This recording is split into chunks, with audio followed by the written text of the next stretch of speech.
जय हिंद प्यारे साथियों, स्वागत है आप सभी का एक बार फिर से खोटा किंग ऑफिशियल पे।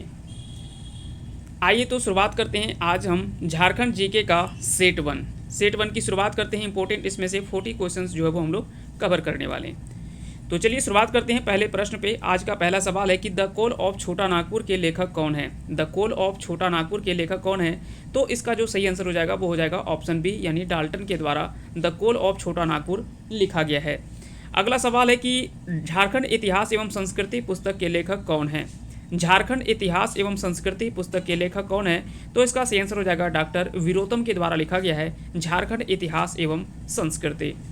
अगला सवाल है निम्न में से किस साहित्य से झारखंड में जैन धर्म के प्रभाव का विवरण मिलता है।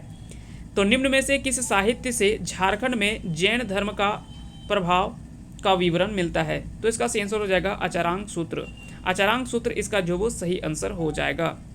अगला सवाल है नागवंश की स्थापना के समय भारत का गवर्नर कौन था। तो नागवंश की स्थापना के समय भारत का गवर्नर जो था वो है लॉर्ड कॉर्नवालिस। तो लॉर्ड कॉर्नवालिस इसका जो वो सही आंसर हो जाएगा। Singhbhum Saraikela Kharsawan through the ages Singhbhum Saraikela Kharsawan through the ages नामक पुस्तक के लेखक कौन है। तो इसके पुस्तक के लेखक कौन है। तो इसका आंसर हो जाएगा टिकैत नृपेंद्र नारायण सिंह के द्वारा यह पुस्तक लिखा गया है Singhpur Saraikela Kharsawan through the ages. अगला सवाल है कोल विद्रोह के परिणाम स्वरूप कंपनी ने निम्न में से कौन सा कानून बनाया था। तो कोल विद्रोह के परिणाम स्वरूप कंपनी के द्वारा कौन सा कानून बनाया गया था। तो इसका सही आंसर हो जाएगा रेगुलेशन 13 इसका जो सही आंसर हो जाएगा। संथाल समुदाय में बंधुआ मजदूर को क्या कहते हैं। संथाल समुदाय में बंधुआ मजदूर जो होता है उसे किस नाम से जाना जाता है। तो उसे कमिया के नाम से जाना जाता है। तो इसका सही आंसर हो जाएगा ऑप्शन सी। निम्न में से कौन सा आंदोलन बिरसा मुंडा आंदोलन के से जन्मा माना जाता है। तो ऐसा कौन सा आंदोलन माना जाता है कि जो कि बिरसा मुंडा के उपरांत उसका आंदोलन का जन्म हुआ है। तो इसका सही आंसर हो जाएगा ताना भगत आंदोलन, क्योंकि बाकी के सभी आंदोलन जो वो बिरसा मुंडा आंदोलन के पूर्व में हुआ था, जबकि ताना भगत आंदोलन बिरसा मुंडा आंदोलन के बाद हुआ था। मार्क्सवादी समन्वय का गठन किसने किया था। मार्क्सवादी समन्वय का गठन किसके द्वारा किया गया था। तो इसका सही आंसर हो जाएगा A.K. राय के द्वारा मार्क्सवादी समन्वय का गठन किया गया था। अगला सवाल है नागवंशी राजाओं ने किसे कर वसूलने का आदेश दिया था। नागवंशी राजाओं ने किसे कर वसूलने का आदेश दिया था। तो इसका सही आंसर हो जाएगा भुईहर को। नागवंशी राजाओं ने भुईहर जैसे एक पद बनाया था जिसमें उसे जो वो कर वसूलने का कार्य यानी आदेश दिया था। महात्मा गांधी अंतिम बार रांची कब आए थे। तो महात्मा गांधी अंतिम बार 1940 ईस्वी में रांची आए थे। तो इसका सही आंसर हो जाएगा ऑप्शन बी। वीर तेलंगा खड़िया का जन्म कब हुआ था। वीर तेलंगा खड़िया का जन्म कब हुआ था। तो 9 फरवरी 1806 ईस्वी को वीर तेलंगा खड़िया का जन्म हुआ था। ठाकुर विश्वनाथ सहदेव का जन्म कहाँ हुआ। ठाकुर विश्वनाथ सहदेव का जन्म कहाँ हुआ है। तो इसका सही आंसर हो जाएगा ऑप्शन बी, सतरंजी में ठाकुर विश्वनाथ सहदेव का जन्म हुआ था। जतरा भगत का जन्म कब हुआ था। तो जतरा भगत का जन्म या जतरा उरांव का जन्म की बात किया जाए तो 1 अक्टूबर 1888 ईस्वी को इनका जन्म हुआ था। तो इसका सही आंसर हो जाएगा ऑप्शन सी। निम्न में से किस जनजाति में पसरी प्रथा प्रचलित है। तो किस जनजाति में पसरी प्रथा जो वो प्रचलित है। तो इसका सही आंसर हो जाएगा उरांव जनजाति में। तो इसका सही आंसर हो जाएगा ऑप्शन सी, इसका सही आंसर हो जाएगा। 2011 की जनगणना के अनुसार झारखंड का भारत में जनजातीय दृष्टि से कौन सा स्थान है। तो 2011 की जनगणना के अनुसार से झारखंड का भारत में जनजातीय दृष्टि से चौथा स्थान है। तो इसका सही आंसर हो जाएगा ऑप्शन बी। उरांव समाज में आत्माओं के मिलन को किस नाम से जाना जाता है। तो उरांव समाज में आत्माओं के मिलन को किस नाम से जाना जाता है। तो इसका सही आंसर हो जाएगा कोहा बेंजा, इसका सही आंसर हो जाएगा। निम्न में से कौन सा खड़िया समुदाय का पर्व है। इनमें से कौन सा एक खड़िया समुदाय का पर्व है। तो बताते हैं बंगारी जो है ये खड़िया समुदाय का एक पर्व के नाम से जाना जाता है। पारस असुर समुदाय में किस रूप में प्रचलित है। तो बता दें कि पारस जो है वो असुर समुदाय का एक गोत्र जो है वो पारस है ना। तो ये गोत्र इसका जो सही आंसर हो जाएगा। कहंगू बथुड़ी जनजाति का प्रचलित है। तो कहंगू जो है वो बथुड़ी जनजातियों में वाद्यंत्र के रूप में प्रचलित है। तो इसका सही आंसर हो जाएगा ऑप्शन सी, वाद्यंत्र। बियोडा कोरवा जनजाति में प्रचलित है। बियोडा जो है वो कोरवा जनजाति की एक स्थानांतरित कृषि का प्रकार है। तो स्थानांतरित कृषि के रूप में प्रचलित है बियोडा। अगला सवाल है, कुटमैती प्रथा किस जनजाति में प्रचलित है?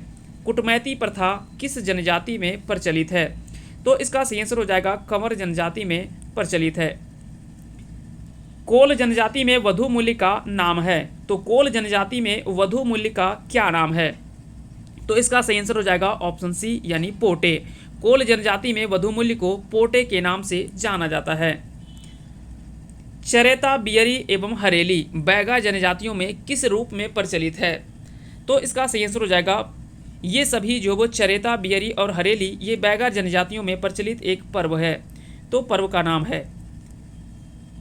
झारखंड की किस जनजाति द्वारा स्वयं को नगेसिया कहा जाता है? तो बता दें कि किसान जनजाति जो है वो झारखंड के स्वयं को जो वो नगेसिया के नाम से ये पुकारते हैं। तो इसका सही आंसर हो जाएगा ऑप्शन डी। किस पर्व के संबंध में यह मान्यता है कि इसे मनाने से फसलों में कोई रोग नहीं लगता है? तो ऐसा पर्व का नाम है वो है कदलेटा। ऐसा माना जाता है कि कदलेटा पर्व के मनाने से फसलों में कोई रोग नहीं लगता है। तो इसका जो सही आंसर हो जाएगा वो हो जाएगा ऑप्शन सी। अगला सवाल है कि निम्न में से किस पर्व को राइज बहरलक के नाम से जाना जाता है? तो बता दें कि बहुरा पर्व को राइज बहरलक के नाम से भी जाना जाता है। पाटो सरना किस जनजाति से संबंधित पर्व है? पाटो सरना किस जनजाति से संबंधित पर्व है? तो खड़िया जनजाति से पाटो सरना जो है वो संबंधित एक पर्व है। तो पाटो सरना खड़िया जनजाति में एक संबंधित पर्व है। लंगटा बाबा मेला कहाँ लगता है? लंगटा बाबा मेला झारखंड के गिरिडीह जिले में लगता है। तो इसका सही आंसर हो जाएगा ऑप्शन डी। सिमडेगा में रामरेखा मेला प्रत्येक वर्ष किस महीने में मनाया जाता है? तो बता दें कि सिमडेगा में रामरेखा मेला प्रत्येक वर्ष कार्तिक महीने की पूर्णिमा को लगता है। तो इसका सही आंसर हो जाएगा ऑप्शन सी। निम्न में से किस मेले की शुरुआत नागवंशी शासनकाल के समय में हुई थी? निम्न में से किस मेले की शुरुआत नागवंशी शासनकाल के समय में हुई थी? तो इसका जो सही आंसर हो जाएगा वो हो जाएगा इंद जत्रा। इंद जत्रा जो है वो नागवंशियों के शासनकाल के समय में इस मेले की शुरुआत हुई थी। हिजला मेला किस नदी के तट पर स्थित है? तो बता दें कि हिजला मेला यह मयूराक्षी नदी के तट पर लगने वाला एक चर्चित मेला है जो कि दुमका जिले में लगता है। हथिया पत्थर मेले का आयोजन किस नदी के तट पर होता है? तो इसका जो सही आंसर हो जाएगा वो हो जाएगा ऑप्शन ए, दामोदर नदी पर। आपको कमेंट करके बताना कि हथिया पत्थर मेला किस जिले में लगता है। तो हथिया पत्थर मेला किस झारखंड के किस जिले में यह मेला का आयोजन किया जाता है? अगला सवाल है कि निम्न में से किस जनजाति का प्रमुख मेला नुनबिल मेला है? तो इसका सही आंसर हो जाएगा ऑप्शन डी, यानी पहाड़िया जनजाति में। पहाड़िया जनजाति में एक प्रमुख मेला के रूप में जाना जाता है, वो नाम है उसका नुनबिल मेला। हथुआ करमाली जनजाति में किस रूप में प्रचलित है? तो बता दें कि हथुआ जो है यह करमाली जनजाति में वधु मूल्य के नाम से प्रचलित है। वधु मूल्य का नाम है वो है हथुआ। तो बता दें कि करमाली जनजाति में वधु मूल्य को किस नाम से जाना जाता है? तो हथुआ के नाम से जाना जाता है। करमाली जनजाति किस नदी को पवित्र नदी मानती है? तो बता दें कि करमाली जनजाति जो है दामोदर नदी को पवित्र नदी के नाम से जानती है। मरियाह नरबली प्रथा किस जनजाति में प्रचलित है? मरियाह जो कि एक नरबली प्रथा था, यह किस जनजाति में प्रचलित था? तो इसका सही आंसर हो जाएगा ऑप्शन ए, यानी खोंड जनजाति में। है नहीं, पहले था, अब तो नरबली प्रथा नहीं होता है ना। तो इसका सही आंसर हो जाएगा ऑप्शन ए, यानी खोंड जनजाति में। अगला है कि खोंड जनजाति में स्थानांतरित खेती को किस नाम से जाना जाता है? तो खोंड जनजाति में स्थानांतरित खेती को किस नाम से जाना जाता है? तो पोड़चा के नाम से जाना जाता है। तो पोड़चा इसका जो वो सही आंसर हो जाएगा। अगला सवाल है कि गोंड जनजाति में स्थानांतरित कृषि को क्या कहा जाता है? तो देखिए अभी हमने बात किया था खोंड जनजाति अलग है, इसमें पोड़चा के नाम से जाना जाता है स्थानांतरित कृषि को, जबकि गोंड जनजाति में स्थानांतरित कृषि को दीपा के नाम से जाना जाता है। तो इसका सही आंसर हो जाएगा ऑप्शन ए। आज का आखिरी सवाल है कि झारखंड में किस जनजाति को जनजाति का हिंदू संस्करण कहा जाता है। तो इसका सही आंसर हो जाएगा भूमिज जनजाति को झारखंड में जनजाति का हिंदू संस्करण कहा जाता है। तो इस तरह से आज का ये 40 क्वेश्चन इंपॉर्टेंट था। उम्मीद करते हैं कि आज का ये सेशन आप सभी को अच्छा लगा होगा। बहुत बहुत धन्यवाद हमारे साथ अंत तक बने रहने के लिए।